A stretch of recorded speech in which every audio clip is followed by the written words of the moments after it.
Presentation आपण बघितली, सगळ्यांची बोलण्याची स्टाईल बघितली, प्रेझेंटेशनची स्टाईल बघितली. तर याच्यामध्ये कुणाचं कधी बोलणं असं एक हा चल सांग, हा विचारा प्रश्न, असं पण झालं. तर तुम्हाला मास्टर्सला सॉफ्ट स्किलचा एक सब्जेक्ट आहे की नाही. मग त्याचा सॉफ्ट स्किलचा सब्जेक्ट असायचा विषय काय, तर एक छोटीशी मी तुम्हाला गोष्ट सांगतो. ती गोष्ट एका राजाची आहे.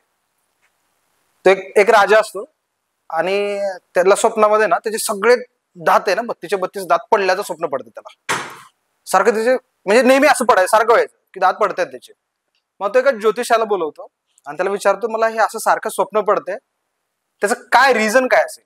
तर तो ज्योतिषी बघतो पंचांग वगैरे आणि तो सांगतो की तुम्ही एकटे जिवंत राहणार, बाकीचे तुमचे सगळे नातेवाईक मरणार आहेत, असा स्वप्नाचा तुमच्या अर्थ होतो. त्याने काय सांगितलं, तुम्ही एकटे जिवंत राहणार आहात आणि तुमचे सगळे नातेवाईक मरणार आहेत तुमच्या आधी, नंतर तुम्हाला एकट्यालाच आयुष्य काढायचं. राजाला राग येतो. राजा काय म्हणतो, तू मला असं कसं म्हणू शकतोस, असं कसं मरतील माझी सगळी लोक. आणि त्याला राग आल्यामुळे तो राजा त्या ज्योतिषाला होता त्याला जेलमध्ये टाकतो.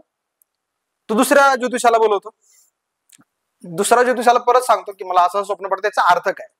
मग दुसरा ज्योतिष काय सांगतो की महाराज तुम्हाला तुमच्या इतर नातेवाईकांपेक्षा जास्त आयुष्य आहे, असं या त्याच्या स्वप्नाचा अर्थ आहे.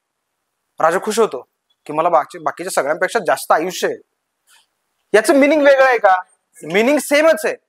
इतर नातेवाईकांपेक्षा तुम्हाला जास्त आयुष्य म्हणजे बाकीचे नातेवाईक तुमच्या आधी मरणार आहेत, पण याची जी सांगण्याची पद्धत होती ती वेगळी होती आणि याच्यामध्ये पॉझिटिव्ह ऍटिट्यूड होता, बरोबर. त्यामुळे राजाने त्या ज्योतिषाला बक्षीस दिलं.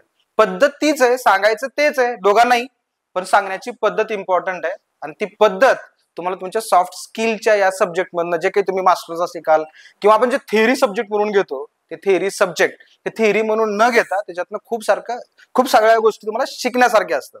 सॉफ्ट स्किल डेव्हलप झाल्या पाहिजे. ऑर्गनायझेशनल बिहेवियर नावाचं पण एक सब्जेक्ट आहे, त्याच्यामधनं तुम्हाला तुमच्या ऑर्गनायझेशनमध्ये बिहेव कसं असं करायला पाहिजे ते शिकवलं जातं. त्या शिकण्याच्याच गोष्टी असतात. तुम्ही आपला घरचा वावरणं आणि क्लासमधलं किंवा तुम्ही कंपनीमध्ये जसं वावरणार तुमचा जे काही एकंदरीत स्वभाव असणार आहे तो वेगळा असतो. घरी आपण कसंही बसतो, कुठेही बसतो, काही बोलतो, कसंही राहिले तरी काही फरक पडत नाही. पण ऑर्गनायझेशन मध्ये आपल्याला एका वेगळ्या शैलीत बोलावं लागतं, एका वेगळ्या शैलीत राहावं लागतं. तर ते इथूनच तुम्हाला शिकायचं आणि यात तुम्हाला प्रेझेंटेशन मधनं या गोष्टी शिकायला मिळणार आहेत. आता हे आपले दुसरं प्रेझेंटेशन झालंय, असे बरेचसे प्रेझेंटेशन आपण अजून पुढे घेणार आहोत. त्यासाठी पण ऑल द बेस्ट.